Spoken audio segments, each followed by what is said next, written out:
westward we go, toward the last buffalo, to the high plains of sturdy short grass, where the great southern herd still a sight beyond words, as it covers the prairie so vast. On the Plum Creek, and Turkey Creek, Smoky Hill too. I learned in speech class, don't ever applaud before somebody starts, because you don't know. You don't know. Well, welcome. I'm just curious. It's great to be here in the Pioneer Bluffs barn. A show of hands, how many of you can prove that you're related to the Chase County Johnsons or Pattons? Oh, look at that. It's a stacked audience. All right. So everything I say today, you might want to check out with some of these people, because family history varies according to who's presenting it. Okay, and today it's me. Okay. So just a little bit of introduction here. My wife, Vicki, on the front row here, we were eating at a Chase County establishment, and my second cousin, I think his second cousin or third, Newell Johnson, who lived at Council Grove, was there with us. And we were talking, and he said during the conversation, you know, if you compare the DNA of everybody in Chase County, it pretty much all looks the same. There's some truth to that. There's some truth to that. Well, just as a way of introducing a little bit, a perspective on the past quickly, I grew up at Matfield and Cassidy, okay? The Pattons came to Chase County, Homestead and south. The Johnsons came Thurman east. And when I was a kid, we had the farm here in Chase County. I'll talk a little bit more about that. And then we ended up moving to Cassidy across the county line. So immediately we were suspect for everybody in Chase County, right? Vicki, my wife, grew up in Ottawa County. We both grew up on small farms and in the middle of nowhere, sort of. And in our farm at Homestead, we didn't even have indoor plumbing. Vicki's house did have indoor plumbing, but we were in the middle of nowhere at the end of roads that were poorly maintained. And I would have to say that we didn't have a tractor that was four-wheel drive. We didn't own any four-wheel drive vehicle, and our roads were terrible.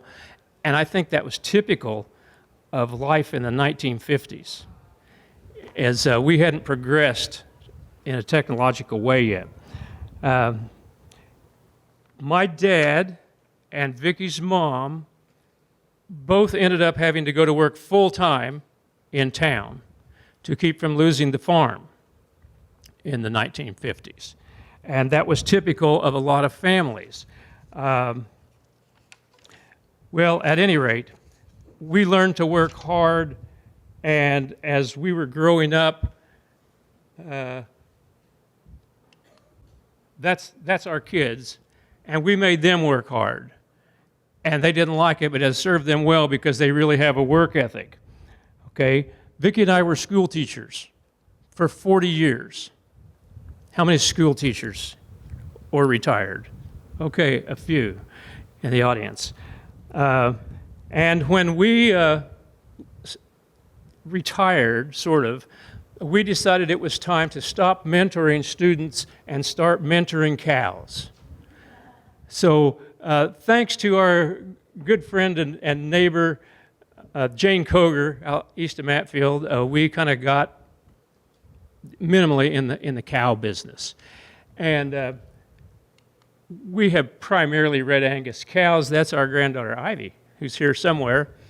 By the way, that's not a bull. That's a steer that got butchered a couple months later. And that's where we live.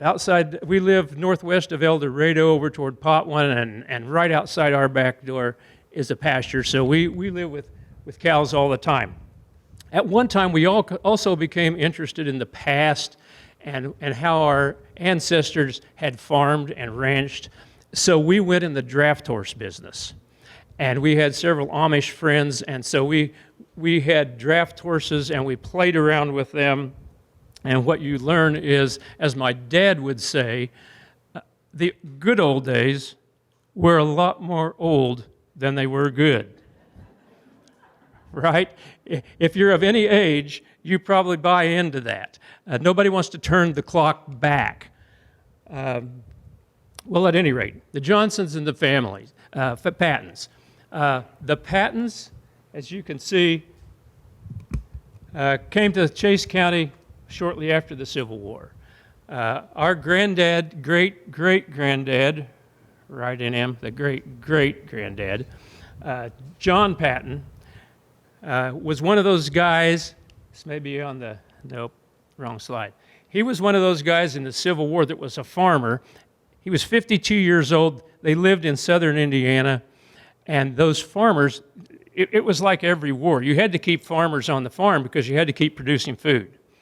Well, great-great-great-granddad John was a farmer in southern Indiana, which, by the way, in Sullivan County where they lived, was tallgrass prairie originally. It looked just like the Flint Hills, only without the hills.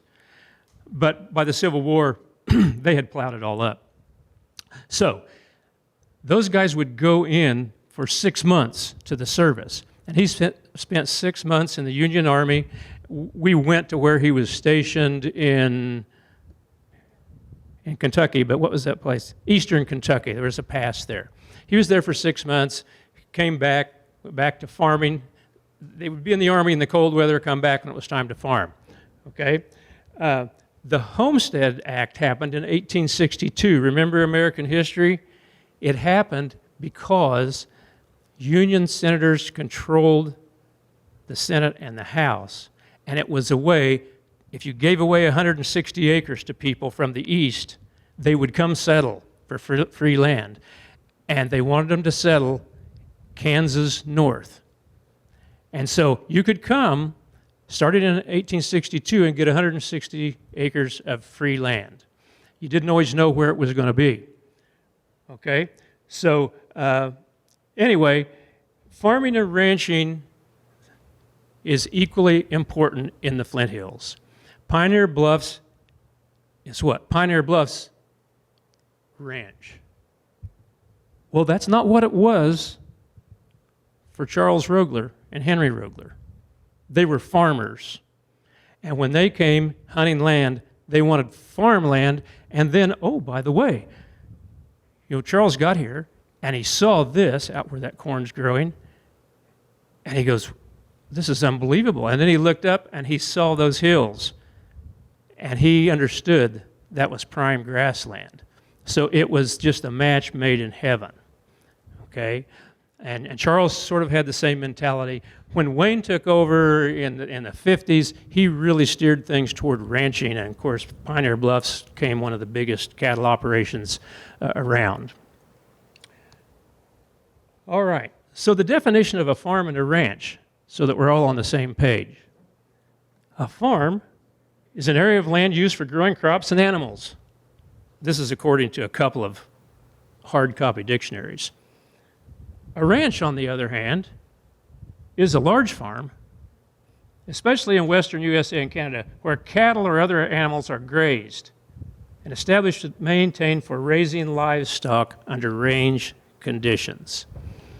Okay, when John and Mary Patton came here in 1868 to Clements. Everybody been to Clements?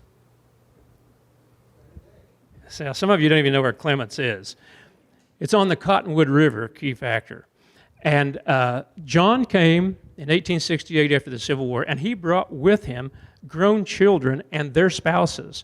And they were hunting for free land and fertile land. And there were other people from southern Indiana that had come to Clements.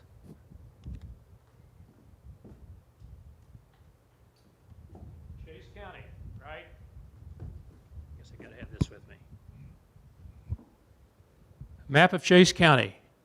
We are right here, right now, Matfield Green. Here's Clements up here on the Cottonwood River, key factor. So the Pattons came Clements south to Wansview.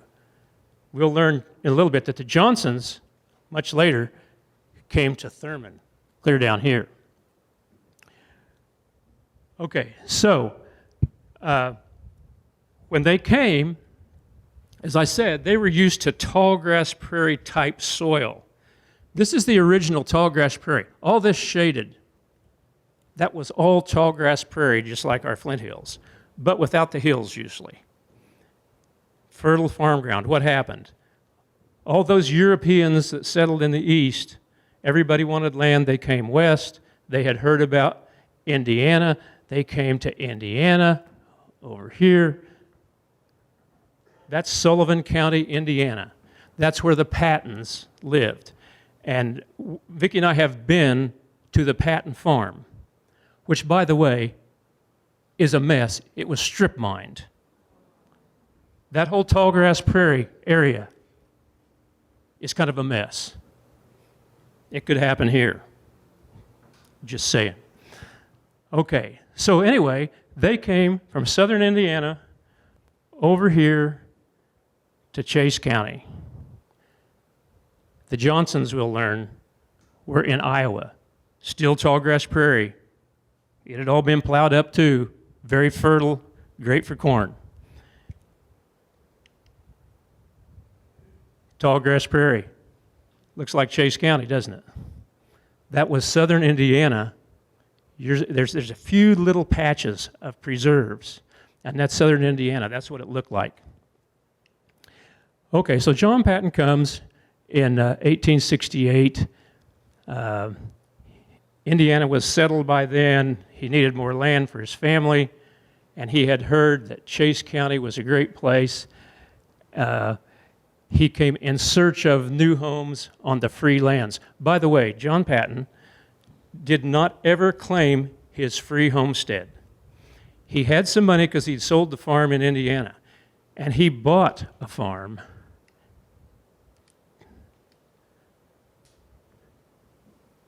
right over here. Recognize that? Clements Stone Arch Bridge, which didn't exist in 1868. There were no bridges across the Cottonwood River. Can you imagine? What did quickly materialize was Patton Ford, that was a crossing right where the Stone Arch Bridge is. And you could ford the Cottonwood River occasionally. But what he did find there was this fertile land here, and like Charles Rogler, he happened to look up and go, look at that pasture land. And they figured out quickly, most settlers, that it couldn't really be farmed because of the rock. This is not Clements, but this is typical, this is Flint Hills, of bottomland and pasture land. Some people are strictly cattle people now. Ranchers, maybe. Some people in the Flint Hills only farm.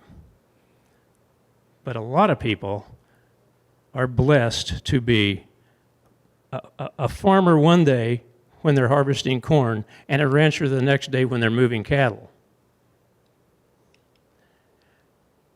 John's son, Nelson Monroe, or Net Patton, would have been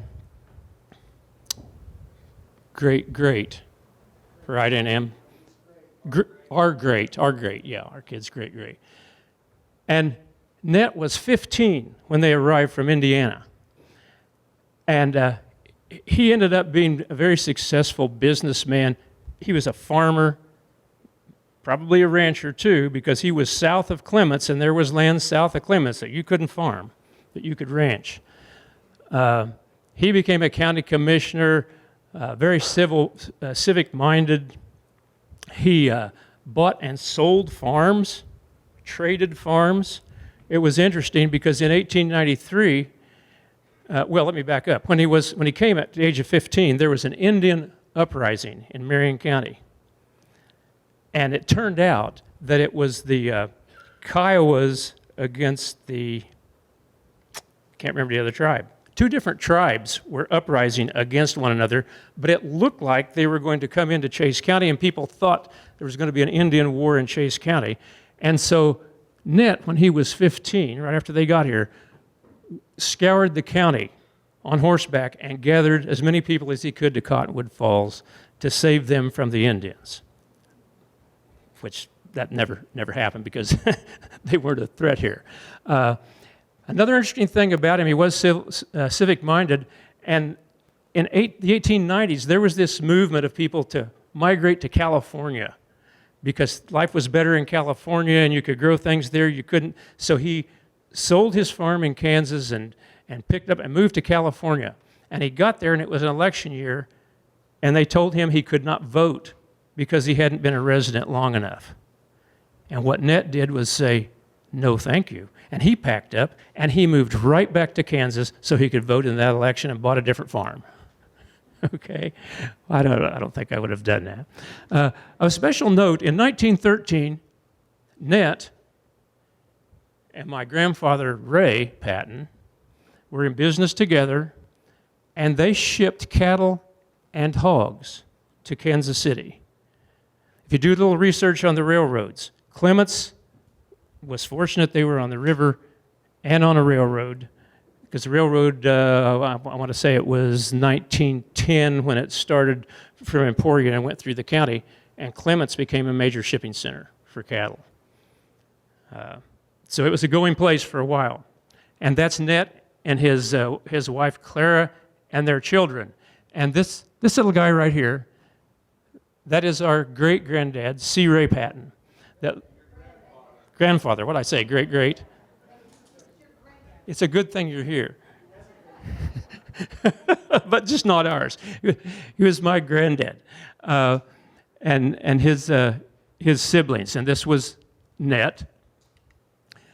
And Net, among other things, did dirt work. Everything was done by horses then.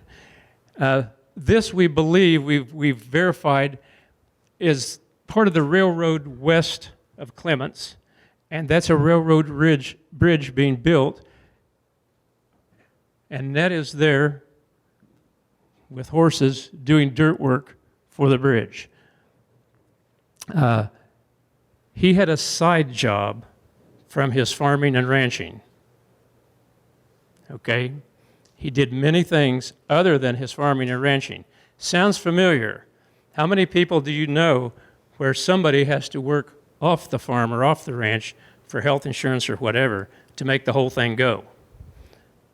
Well, that's what Net was doing. All right. When this bridge was built in 1886, that's the Clements Stone Arch Bridge, still there. If you haven't been there, you must go. And Net worked on that bridge. He was, we believe, one of the dirt foremans on that bridge when they built the Clements Stone Arch Bridge. And it was built on Patton Ford, which changed everything for people in the south part of the county that didn't have to go across the Cottonwood River. They could come to Clements or up to Elmdale and had a good path to get there. This is Net and a team of his horses. He bought and sold horses too. And he, Net, and Granddad Ray, and Great Uncle Ed, for a while operated the Clements Livery Stable. I think for a couple of years or something like that, which of course was plagued with floods. You know, imagine life along the Cottonwood River prior to the Marion Reservoir and prior to Farm Ponds when it rained in the spring. It always flooded. And whatever was in the way, it just carried it downstream. You know, Strong City was just the flood city of the world, okay? Because there was no flood control. All right, and then Net and Ray went into the hardware business in 1909 in Elmdale. And Net traded a farm, because he had more than one farm, but he traded a farm for the hardware store in Elmdale and operated it 2 years and then sold the store and bought another farm. And does anybody know where the hardware store was in Elmdale in 1909? I have no idea. On Main Street somewhere, what do you think? All right, again, for those of you that aren't from Chase County, Elmdale is up there. Clements is there. The Pattons lived down in here somewhere between Clements, Homestead. But they got around a little bit, apparently. All right. C. Ray, Granddad Clarence Ray, marries Lula Blanche Patton in 1906. They were both school teachers at the time. I think Claire maybe was teaching at Cedar Point, and Granddad Ray taught in 3 or 4 different schools.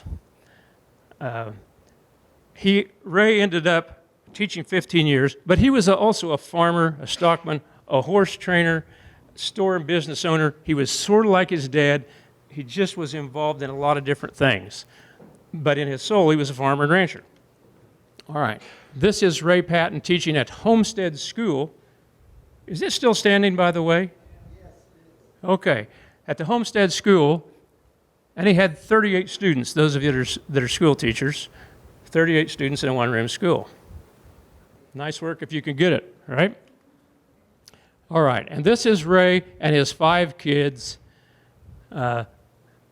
This is my dad, Chad. This is Cousin Aunt M's dad, Marion. And lo and behold, I didn't even know people were doing this back then, but he had stationery because he was in the purebred Duroc swine business. Everybody was in the swine business. Recognize that picture? That is Pioneer Bluffs. That's the barnyard. That's the old barn there in 1894. Look at those pigs. I remember my dad saying they always had pigs, and they were in the barn lot with the cattle. This is Vicky's family in north central Kansas. Cattle, pigs. Does anybody know why? Because Annie knows.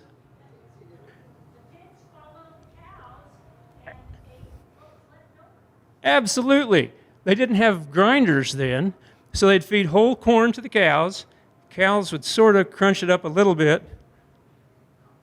They excrete it out, and the pigs would follow them and eat the rest of the corn. So everybody in the cattle business had pigs. Doesn't that make you cattle people want to go out and get some pigs? I've never been a fan of pigs. People had to have a cash crop to make it, okay? This is much later. This is my grandma Patton, and that's Maud Rogler. And I want you to take a look at that basket of eggs. How many eggs would be in there? I don't know. Chickens everywhere. Maud had chickens. Why? Why did people have milk cows? Everybody milked cows. When I was a kid, we had 12 or so milk cows. Because to make a living, you had to have a weekly income. And every week, you could sell eggs. If you got hungry, and it wasn't time to butcher a steer yet, you butchered chickens. So that's Maud Rogler, right here, big chicken herd. Gardening. Everybody had a big garden. If you lived in the Flint Hills back in the day, better? If you lived in the Flint Hills back in the day, you had a garden. Somebody was, and if you were a bad gardener, too bad for you. You can see Maud Rogler's garden was pretty good. The best garden I knew of, 2 of them when I was a kid. One was my granddad Patton. He was very good. I never told him this, but let me tell you who the better gardener was. My Aunt Frances Patton, and M. Patton's mother. Unbelievable gardens. This is what her gardens look like. Well, funny. That's today. That's N.M. and Norma Patton in Peabody, Kansas. Now, how many of you have gardens like that? I've never had a garden like that. But if you didn't have a good garden, if you didn't have chickens, if you didn't have pigs, you're probably going to starve to death. And people didn't. They did what they had to do to make a living. Okay, my generation, of Pattons. This is my dad, Chad Patton. And all the time I was a kid growing up, till the day my dad died, he said, my dad sent me to the field when I was 6 years old. He'd say 5, but it wasn't 5. It was not 5. I know he told us it was 5, but it wasn't 5. Because that's 1928 and he was 6. So he was way more mature than 5, all right?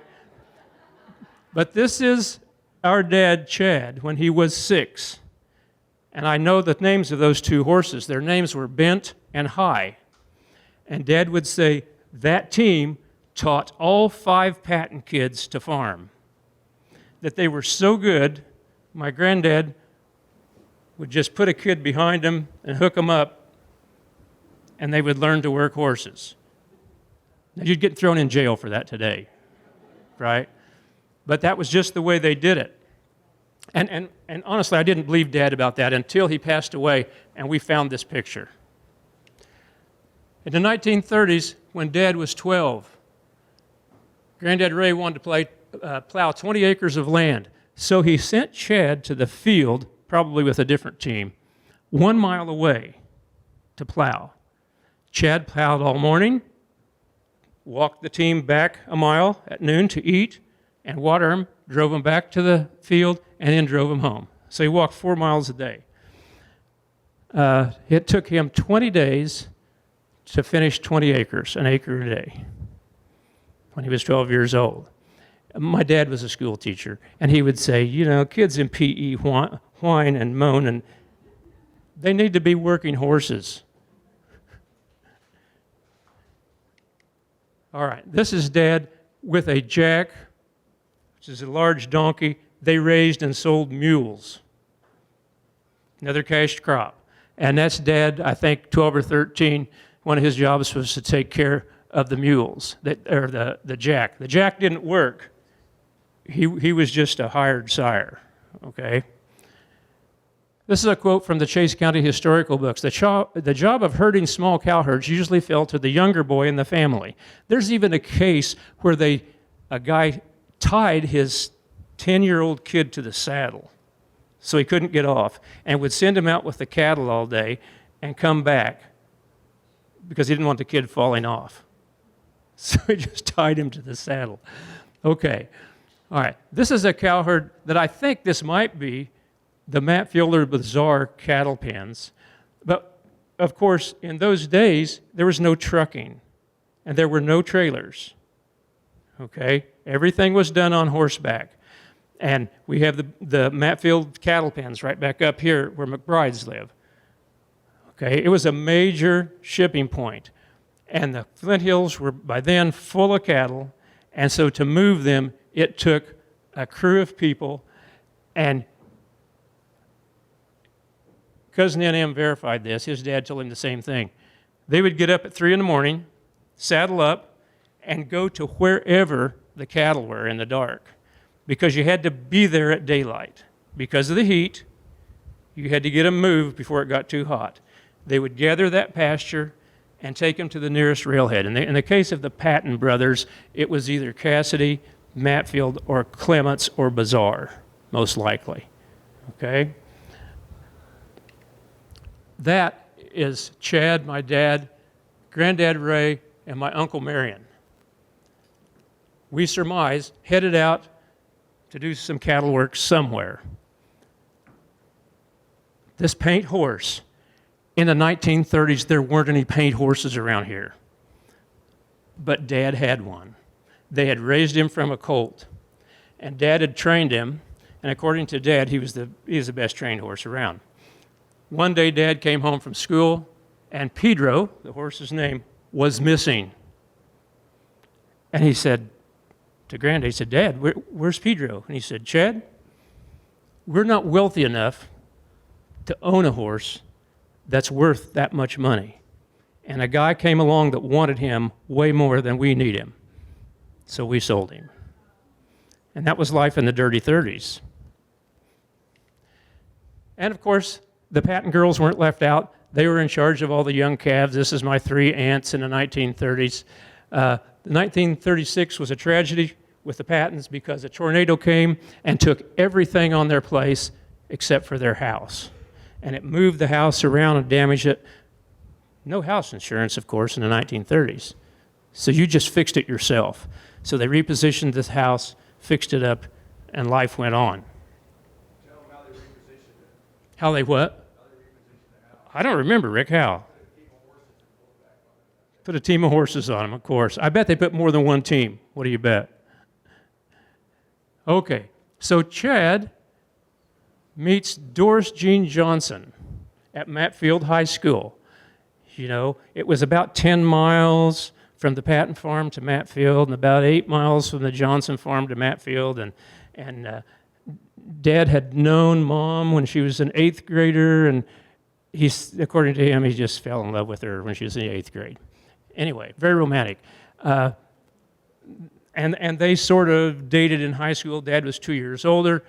Dad got drafted in 1942, and at the time, he had gone to Emporia State for 1 year, got his teaching certificate, and was teaching at Sharps Creek School. And then got a contract for Canton Galva. Actually, it was in Galva. But then the war broke out, and the Pattons were Quakers. Any Quakers? You know about Quakers. Pacifistic, okay? Homestead Friends Church. And Dad had decided that he should go in the Army. And so the yearly meeting folks from the Quakers came to the farm to convince him that he should be a conscientious objector and not go to the Army. So they went down to the field where Dad was farming, did not convince him. He ended up going in the Army, got drafted in 42. He and Mom got married in 1943 in Alabama, Camp Chaffee, Alabama. And Dad got shipped out a month later and was in Europe for 2.5 years.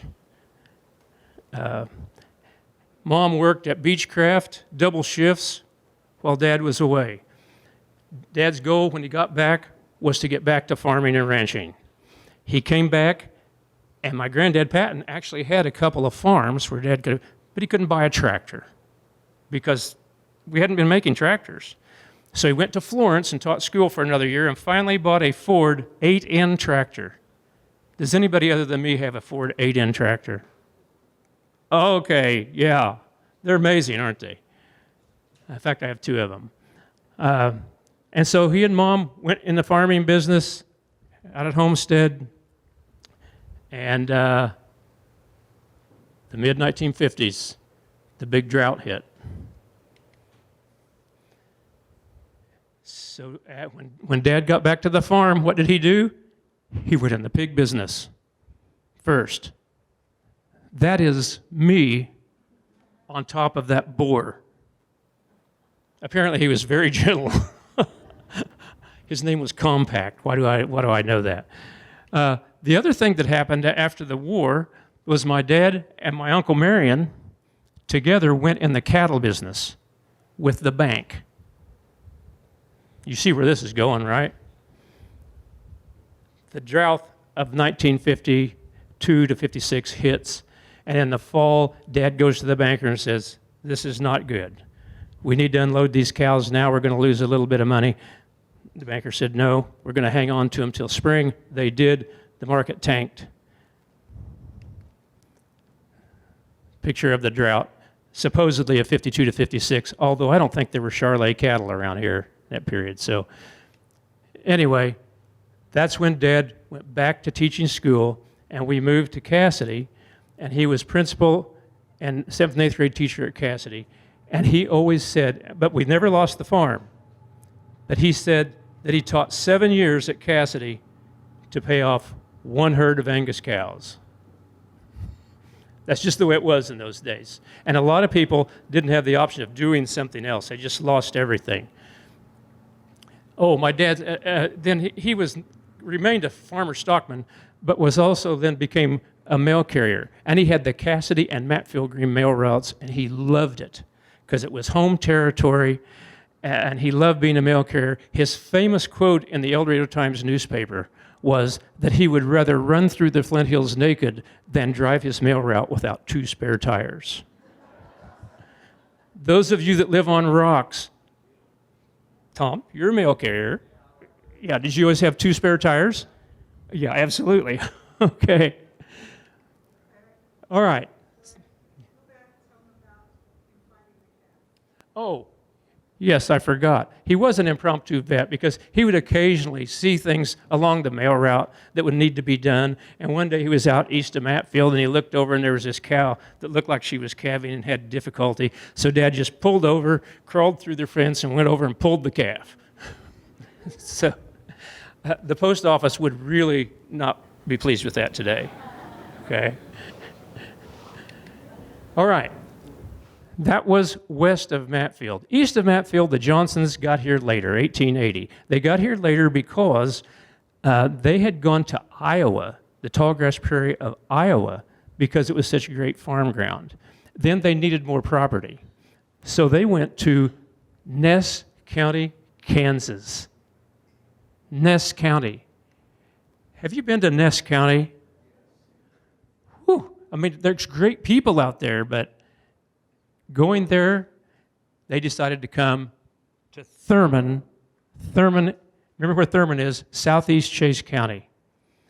And they got there in 1880, and they got farmland. It may have been the free 160 acres, but it was a quarter section.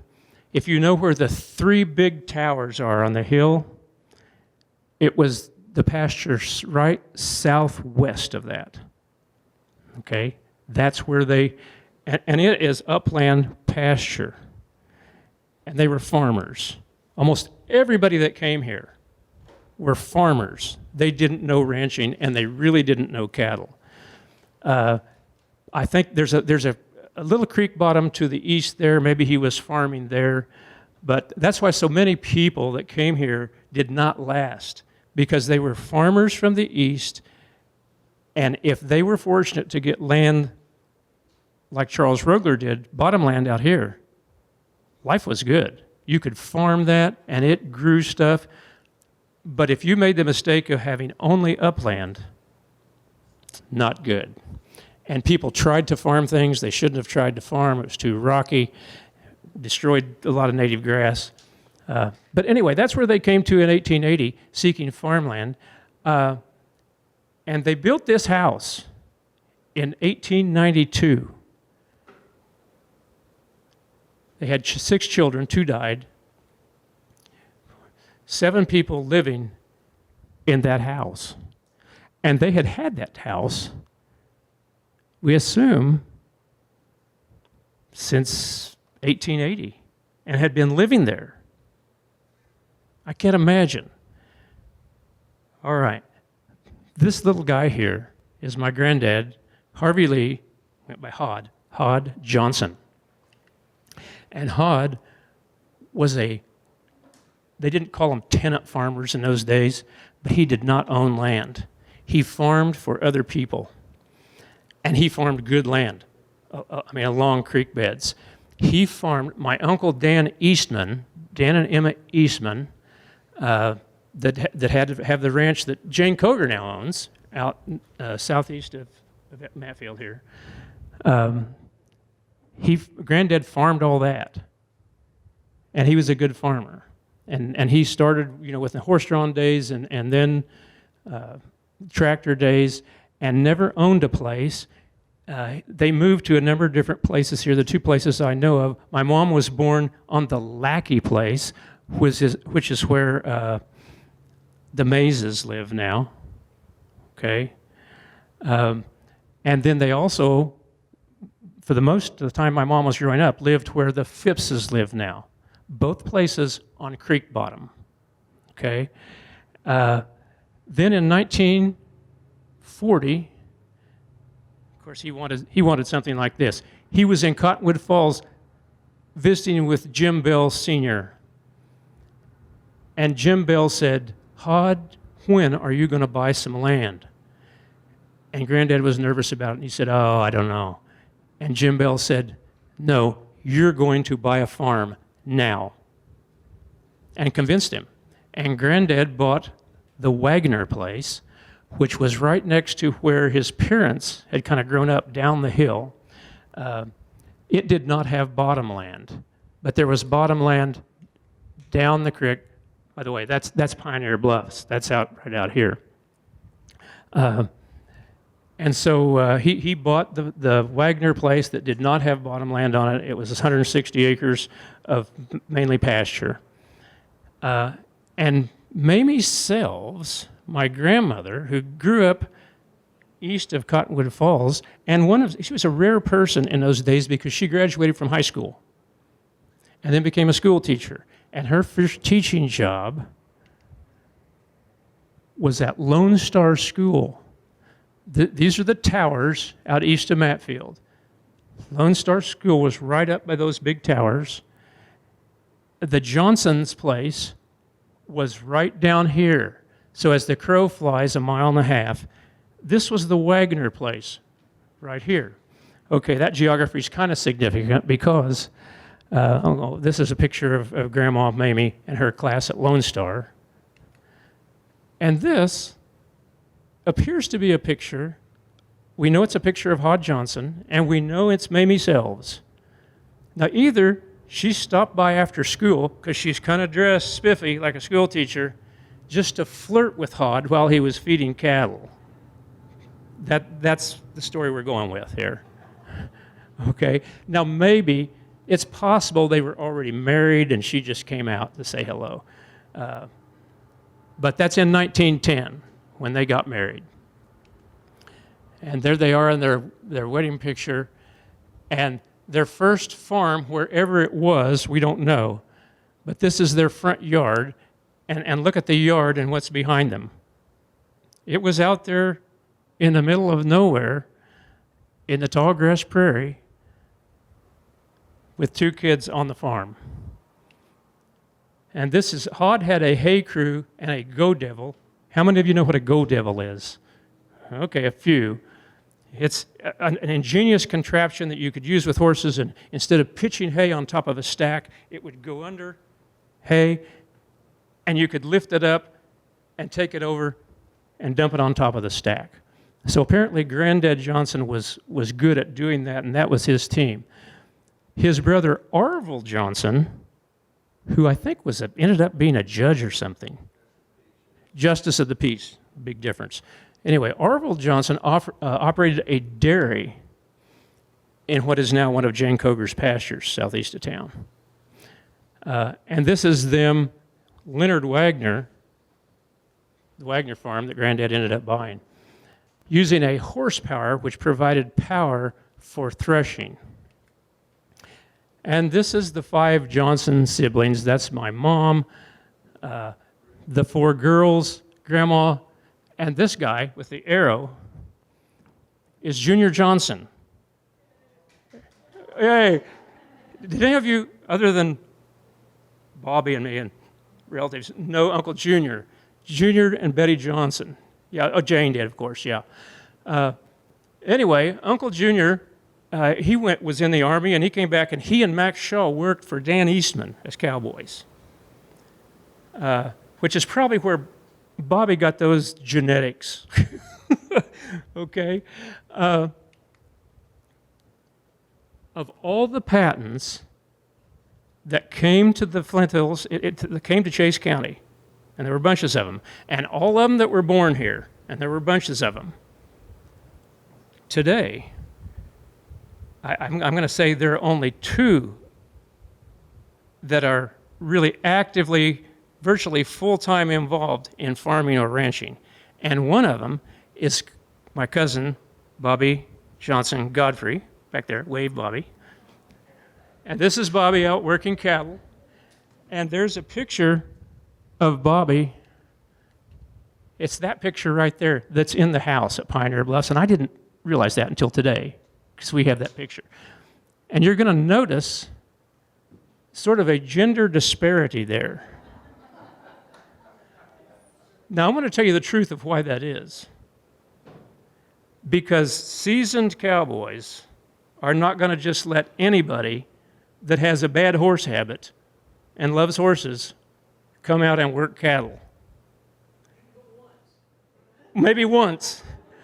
But Cousin Bobby has obviously proved her worth, and she is often called upon to gather cattle in the Flint Hills. So way to go, Bobby. And Bobby also, Bobby's husband Dan passed away years ago, and she has kept on ranching. These are some of Bobby's cows out in the Flint Hills. Is that farming or ranching? What is that? What is that? Farming or ranching? Those big bales. It's ranching? I don't know. To do it back in the day, you didn't have big bales, but you used a team of horses and a mower, which I have done, by the way. Whew. Hardest thing on horses you can do is a mowing machine. Now we do big bales and tractors. So what I'm saying is, farming and ranching, we try to make a distinction, and we always have in the Flint Hills. You know, so-and-so's a rancher, so-and-so's a farmer. Okay, Cousin Bobby does big bales. Is she a farmer or rancher? She would say she's a rancher, right? Jane Koger, our neighbor. Hey, but Larry, if you put it up to sell it as a cash crop, you're a farmer, and if you put it up to feed it into your cattle, you're a rancher. Aha. Yeah, could you all hear that? Could you say that louder, Jane?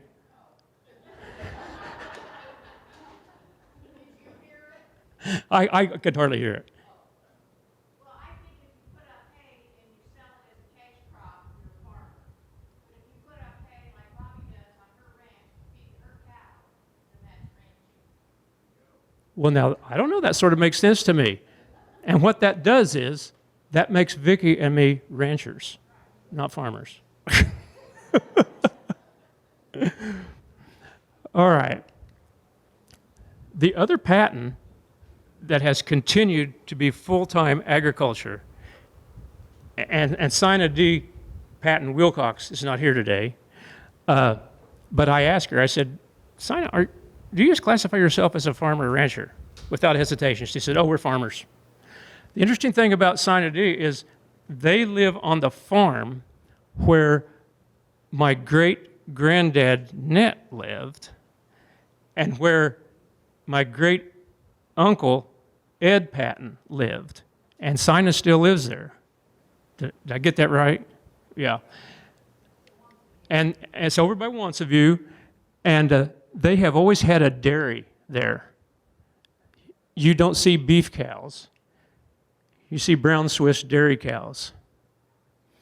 And I'm telling you, back in the day, everybody had dairy cows. Everybody. Vicki and I were talking about that this morning. You had 12 or 15 cows because the tip-top guy would come along every week and collect your milk, and that was cash that week. Milk and eggs. Okay? Well, Keith and Sina have always dairied. A few years ago, they mostly quit dairying, although Sina couldn't totally quit, so she still milked a couple of cows just because she couldn't help herself. Okay? But they actually converted their brown Swiss cows to beef cows. Brown Swiss are amazing cows. Okay, and there's Sina and her daughter Tina in the milk parlor. So farmers in southwest Chase County, in the middle of the tallgrass prairie, and they do some farming, but they have pastures that are still vintage tallgrass prairie. Okay, so summary. I'm about out of time here. The Johnson and Patton story of migrating to the Flint Hills is typical of families who settled here. Sad truth is, the majority of them didn't make it. For logical reasons. They didn't know what they were doing, or it was just bad luck. My dad and my Uncle Marion knew what they were doing, but the drought caught them, and nobody can help that, okay? Okay, these people understood that in order to survive, they needed to provide food and shelter for their families, and they felt that establishing farms in the Flint Hills region would provide the farmland and grassland necessary to ensure a prosperous future. And you know, for a while it worked because those farmers that came here and farmed along the creeks, we were open range in those days. There weren't any fences. And so there'd be stray cattle that would come in, and these farmers would all develop small little cattle herds and just pasture them out where there were no fences. Barbed wire wasn't really on the market even until mid-19 or 1870s. So there was no way to fence it other than rock, and that was very laborious. Okay? Anyway, most people were farmers. Most of them weren't successful. Okay? Some were.